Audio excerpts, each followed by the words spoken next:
काही नाही राजा, काही नाही. मला खरोखर तुला पाहून खूप खूप आनंद झाला. आनंद झाला म्हणतोस मग रडतोस कशाला? तुझ्या डोळ्यात पाणी? हा ते जाऊ दे, रोजच आहे ते माझं, रोजच आहे. म्हणजे तू आहेस तरी कोण? मी कोण आहे? हा, उगाच ऐकून तुझा आनंदी जीव दुःखी होईल. जाऊ दे ते, झोप तू आता. नाही, झोप तर मला येतच नाही. पण तुझं नाव काय? तू कोण? आणि तू का रडत होतास? तुला कुणी रागवलं? तुला काही हवं आहे? नाही म्हणू बेटा, मला कोणीही रागावलं नाही.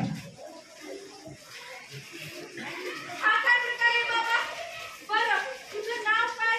तू कोण? हे नाही सांगितलं तू अजून मला? माझं नाव राजन.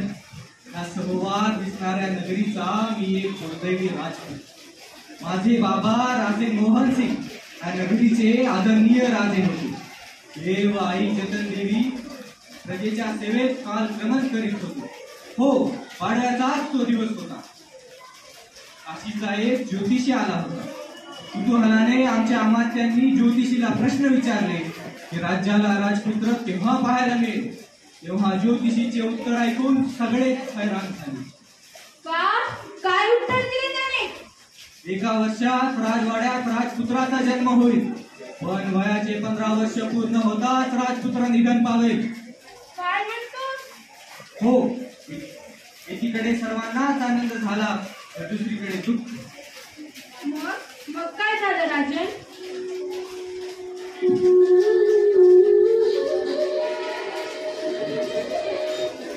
बरोबर 1 वर्षानंतर चैत्री पाडव्याच्या दिवशी माझा जन्म झाला. राज्याला वारस मिळण्याच्या आनंदोत्सवात येणाऱ्या दुःखाला लोक विसरले. मोठ्या धूमधडाक्यात मी राजवाड्यात वाढू लागलो. प्रजेचे पालन करते माझे बाबा त्या दिवसापासून जन्माला आलेल्या सर्व मुलांना राजवाड्यातच बोलून घेतले. तो माझ्यासारखीच त्यांचीही देखभाल केली. आनंदाच्या राशीवर खेळता खेळता 15 वर्ष वाऱ्यासारखी उडत गेली. 16व्या वर्षीचा पाडवा उगवला आणि तो आमच्या नगरीचे सुख चैतन्य हिरावून देण्यासाठी खेळता खेळता मला उचकी लागली आणि माझा देह गुलाब फुलांच्या ताट्यावर प्राण झाला.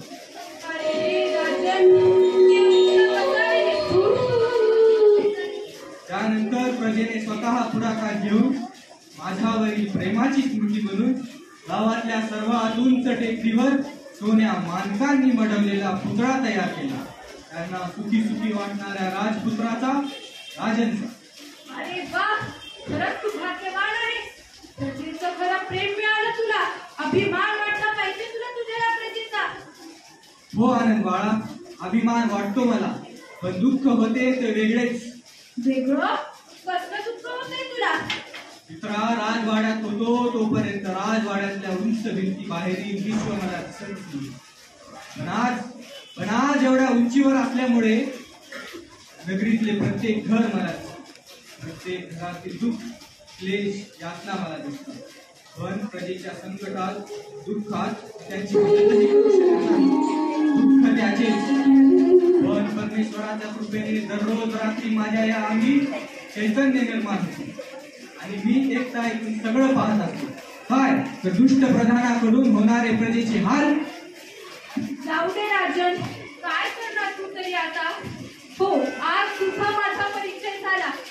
मी पुन्हा भेटायला येईल तुला 4-6 महिन्यांनी.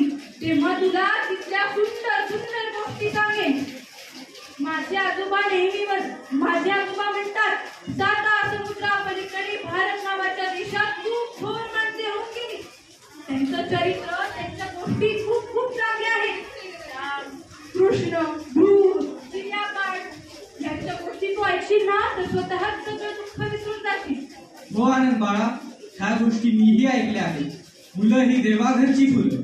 मुलांना ज्ञानाचा सुगंध दिला आणि दुःखाला प्रेमळ स्पर्शाने सुखवलं व स्वतः पचवलं. मग मी नको का माझ्या प्रजेला काही मदत करू.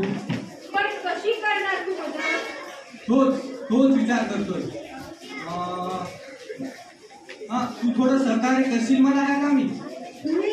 आणि तुला सहकार्य गंमतच म्हणायची. मी काय करणार तुला सहकार्य. आनंद, हे पहा माझ्या अंगावरचे दागदागिने, सोन्याचा पत्रा, मी सगळं सांगतो ते